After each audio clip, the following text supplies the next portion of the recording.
Hello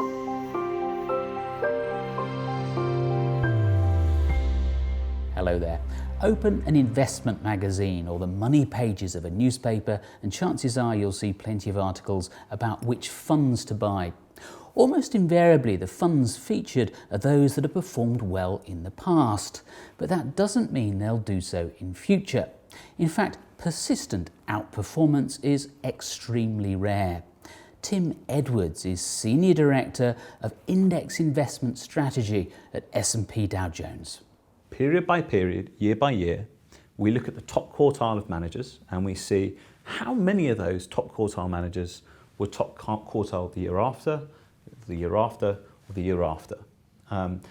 And what we found there is, I'm afraid, bad news for the believers in the hope that the past is a guide to the future.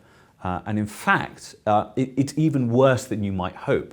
So the chance of, historically, of a manager remaining in the top quartile for 5 consecutive years is actually quite a bit worse than the chance of getting heads 5 times in a row.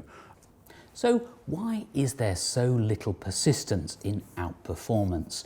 Well, one explanation is that it's very hard to outperform. Another is that outperformance is sometimes down to nothing more than luck. But Tim Edwards believes there's another reason why fund managers often fail to reproduce their past success. What tends to happen is that funds that perform very well are rewarded with vast inflows of assets. And that additional money can perhaps make it harder for them to match the returns that they were achieving beforehand.